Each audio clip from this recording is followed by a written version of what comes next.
You got me in my feelings. Can't find the way I feel. Salut à toi, c'est Maxime et bienvenue dans cette nouvelle vidéo. Et aujourd'hui je vais te parler d'un défi que je me suis lancé. Alors ce défi c'était de dessiner comme Akira Toriyama, ce célèbre mangaka que je n'ai même plus besoin de présenter. Et en fait ce défi a commencé après avoir entendu un message de mon prof de dessin. En fait à la base je voulais me lancer comme défi d'être publié dans un journal marseillais. Et finalement, après avoir écouté le vocal de mon prof, je me suis dit que je n'étais pas encore prêt, que je devais encore travailler sur moi. Enfin, sur mon art.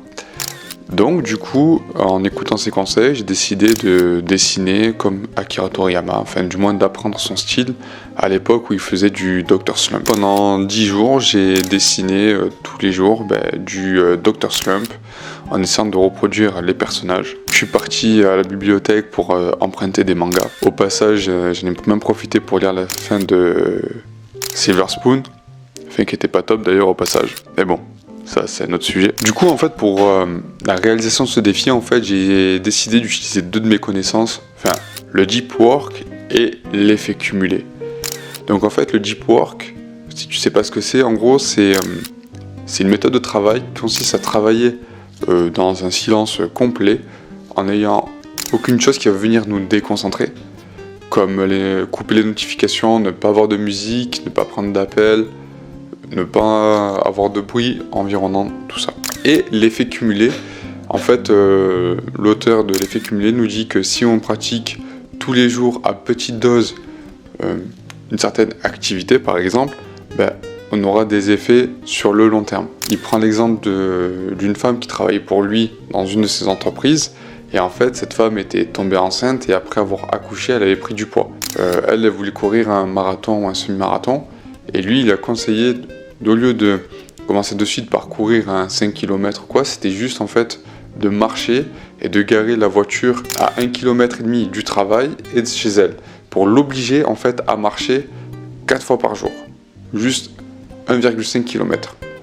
Donc tu fais 1,5 x 4, voilà, tu obtiens la bonne distance, et voilà. Et du coup, ça l'a poussé à marcher. Donc je me suis dit qu'en fait, en prenant ces deux théories en compte, techniquement, si je dessine tous les jours 1 heure du Toriyama, au bout de 10 jours, peut-être que je serai capable en fait de dessiner les personnages de Dr Slump sans modèle. Du coup, en fait, ce que j'ai commencé par faire, c'est dessiner au début juste les oreilles, par exemple, les bras, les plis, ce genre de choses, les pantalons, les chaussures, avant de commencer par dessiner les personnages en entier. Et j'avoue que grâce à ce défi, en fait, j'ai appris énormément de choses sur moi, pas seulement dans le dessin, mais aussi sur ma personnalité, chose qu'on verra beaucoup plus tard. Donc voilà, aujourd'hui on va voir ensemble comment toi de ton côté en fait tu peux apprendre à dessiner comme Toriyama ou n'importe quel autre mangaka de ton choix ou auteur de BD. J'ai essayé de me mettre dans les meilleures conditions possibles en fait pour faire du deep work chaque matin, mais bon, comme c'était l'été qui faisait très très chaud,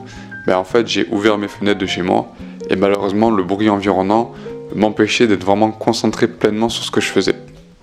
Même si de base je n'étais pas avec des écouteurs ou quoi. Alors c'est vrai que j'aurais pu mettre des bouchons à oreille, mais je n'y pensais que maintenant. Ensuite j'ai remarqué qu'il y avait énormément de pensées en fait qui polluaient mon esprit et que du coup je suis tellement excité par cette chaîne YouTube que je suis en train de créer qu'en fait quand je dessinais j'avais des idées de vidéos qui venaient, qui pompaient en fait. Alors au lieu d'être présent sur réaliser cette vidéo que là tu es en train de regarder. Et donc du coup j'avais plein d'idées qui popaient comme ça, pam pam pam pam pam, au lieu d'être là vraiment focus sur l'instant et essayer de comprendre comment Toriyama construisait ses personnages, que ce soit ses plis, ses mouvements ou autres. Maintenant on va parler de l'art de Toriyama, son trait, tout ça, et la difficulté en fait que j'ai eu pour apprendre à dessiner comme Toriyama. En fait, j'avais déjà réalisé une illustration pour un bar où en fait c'était les Dalton. Donc du coup, comme Maurice, j'ai essayé d'analyser le dessin. Enfin, le dessin de Maurice plutôt. Donc Maurice, si tu sais pas qui c'est le créateur de Lucky Luke et donc des Dalton. Et en fait, Au début, j'ai énormément travaillé pour comprendre comment il construisait le personnage, les vêtements, tout ça. Et en fait, bon, je te cache pas qu'un personnage de BD est beaucoup plus simple à dessiner qu'un personnage de manga. Moins de mèches, moins de plis. Bon, après, ça dépend de la BD, mais en général, le trait des Dalton, tout ça, il est extrêmement simple. Et en fait, ce que j'ai remarqué, c'est que lorsque j'ai appris à dessiner les Dalton, à la fin, j'étais capable de le faire sans modèle. Mais en fait, ce qu'il y a, c'est que quand un mangaka dessine un personnage, il arrive à faire en sorte qu'on reconnaisse le personnage, mais en fait, il n'y a jamais le même nombre de mèches de cheveux, par exemple. Ou au niveau des plis, il ne va jamais dessiner de la même manière. Alors qu'un auteur de BD, en général, il aura Tintin, il aura toujours sa petite houppette, elle sera toujours dessinée de la même manière. Ou alors, si je prends un Titeuf, pareil, pour la mèche, il y a 3 pics en fait, qui sont sur la droite et un pic sur la gauche. Et ça ne bouge pas en fait.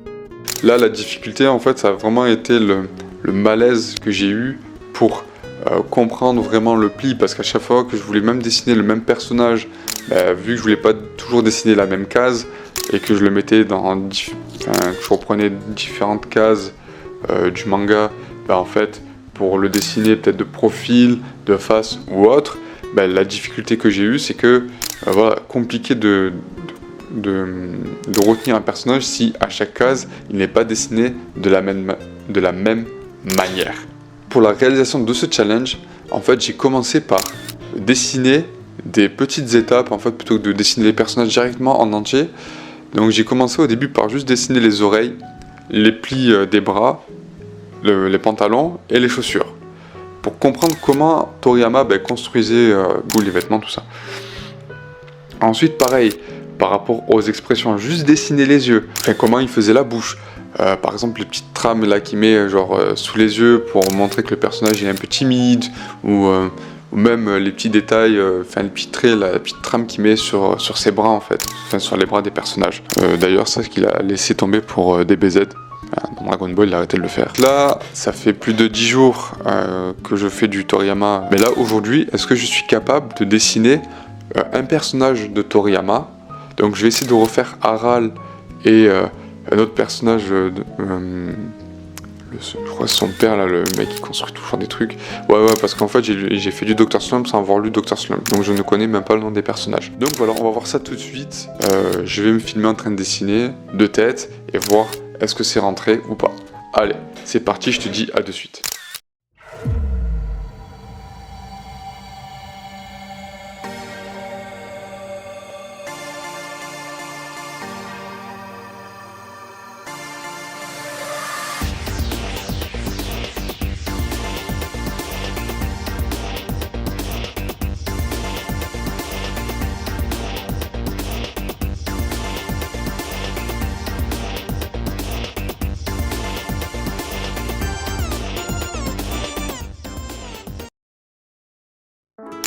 Du coup voilà, j'ai fait de mon côté, comme vous avez pu le voir, mon examen, mon pseudo-examen. Et en vrai je suis hyper content parce que en 10 jours, j'ai retenu pas mal de choses, en sachant que je n'ai pas dessiné depuis 6 jours. Et en fait, du coup on voit que même lorsqu'on ne fait pas, en fait, le cerveau il prend quand même le temps de digérer. Alors qu'il y avait une période où je dessinais énormément et quand j'ai voulu faire un premier thèse, en fait ça donnait de la merde. Mais bon, c'est pas grave, du coup je suis hyper content. Donc on va continuer en fait à apprendre à dessiner comme Toriyama. Donc ça va prendre plus de temps que prévu. Évidemment le but c'est que là j'ai dessiné en fait directement à l'encre. Mais voilà, ce serait de réussir à les faire de tête directement à l'encre, comme à l'identique, comme Toriyama. Et après plus tard carrément faire les décors, carrément composer des cases de BD. Donc c'était l'épisode 1 en fait de ce défi pour apprendre à dessiner comme Toriyama. Voilà, je t'invite à t'abonner, la cloche, nanana, bref tu connais. Et on part pour de nouvelles aventures très bientôt. Bye.